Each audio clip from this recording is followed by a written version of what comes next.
Welcome once again to Ask Chuck webcast. It's Tuesday instead of Monday when I normally do it.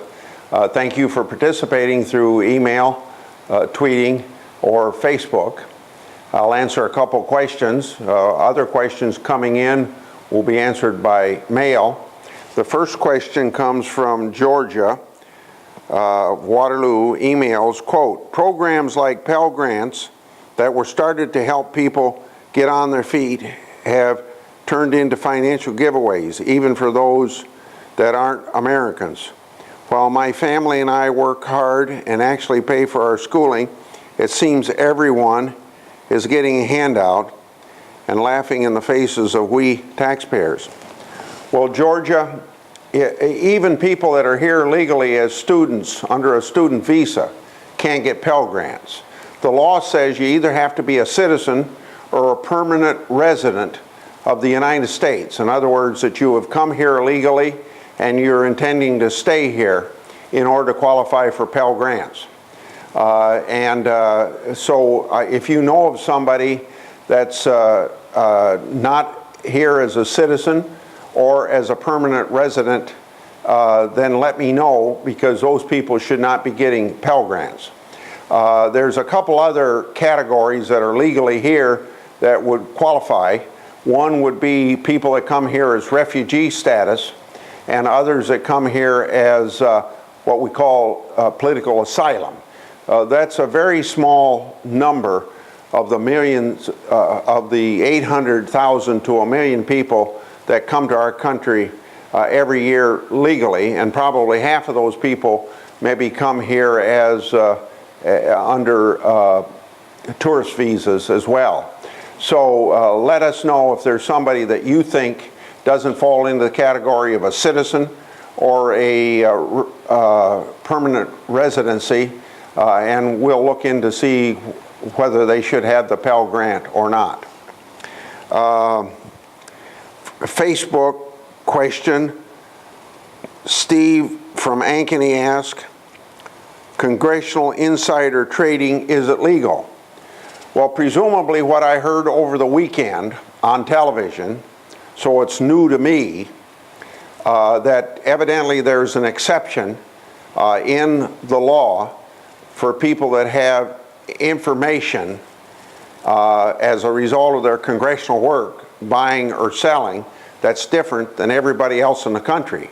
Now, I'm a little chagrined to hear that, because I know since 1938 until 1995, Congress exempted itself from about a dozen to 15 laws that I thought was very unfair to have one set of laws for Capitol Hill and another set of laws for everybody else in the country.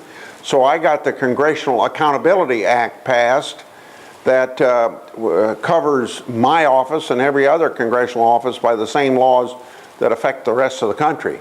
So obviously you can see why I'm chagrined, because I wasn't aware of this particular law. Now, in my particular case, all of my investments are in farmland or mutual funds, so I don't deal with any specific company. So if there was any specific insider trading information I had, I don't buy and sell based on that. A person that handles our mutual funds would make the decisions, and of course mutual funds are very mixed up anyway, because you want broad investment. But it's something that I think we ought to look into, because I don't think it's right for Congress to have benefits of insider trading and members outside of Congress to be covered by a law that would prohibit that.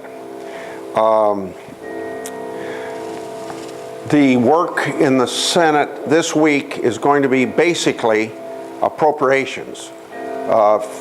Friday we started on the energy bill, energy and water bill. There'll be 3 other appropriation bills added to that yet this week.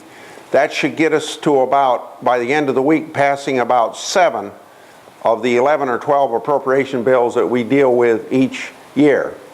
Also, before the end of this week, we have to pass what's called a continuing resolution, because when we don't get all the appropriation bills passed, you have to give authority to spend money and that authority is to spend not any more money than was spent the previous 12 months, fiscal year. Thank you for participating. I doubt that we're going to be in session next week, so we probably won't have a webcast, but we really won't know until Friday whether or not we'll be out the day before Thanksgiving or this coming weekend. If we're in session next week, I'll have webcasts. But otherwise, I'll be back with you just as soon as Congress reconvenes after Thanksgiving. And so please continue to participate through email, Facebook, and Twitter for participating in the Ask Chuck webcast.